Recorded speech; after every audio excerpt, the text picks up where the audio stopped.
बहुत ही disappointing performance था कल इंडिया का अगेंस्ट साउथ अफ्रीका।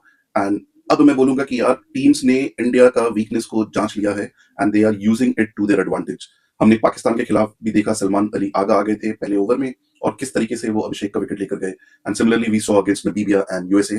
कल के मैच में भी साउथ अफ्रीका ने बहुत अच्छे से अपने टैक्टिक्स को अप्लाई करा। इवन जब फर्स्ट ओवर में ईशान ने स्ट्राइक लिया अहेड ऑफ अभिषेक, ये क्लियरली कहता है कि Abhishek is low in confidence. And then कैसे एडन मार्करम ने फर्स्ट विकेट का ब्रेक थ्रू दिलाया साउथ अफ्रीका को।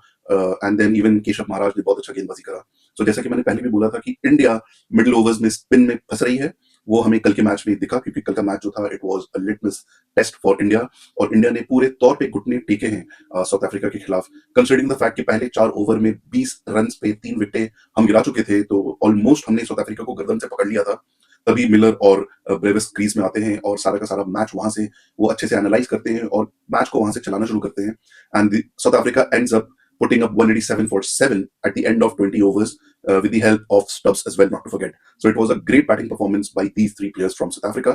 In return, India सिर्फ 111 रन ही बना पाता है at the end of 18.5 overs. So basically, there were 7 balls to spare, and we managed to play almost run a ball or under run a ball. So this was not expected from team like India in such a high voltage match.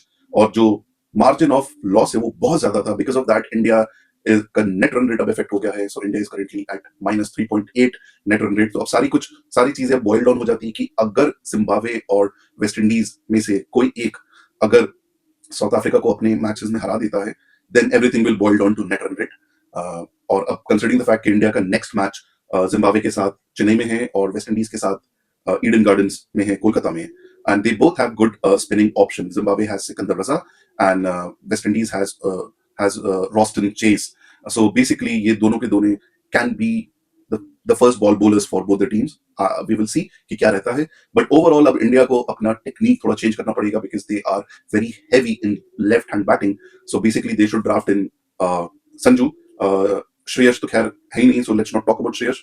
But अगर संजू है, then Sanju needs to be drafted in because थोड़ा सा you will have option of playing 3 right hand batters along with Sky and Hardik, जो थोड़ा आपको balance देगा batting में. Apart from that I feel it was a wrong call to ask Axar to sit out in this such crucial and high voltage match, because Axar अब तक आपको performance देता आ रहा था बॉलिंग में भी और बैटिंग में भी. And washi is again one of my favourite players, but he looks of colours और अभी ऑफ लेट उन्होंने कुछ वैसा परफॉर्मेंस नहीं दिया था. तो going into super 8, I think India should not make much changes and stick to their main core playing 11.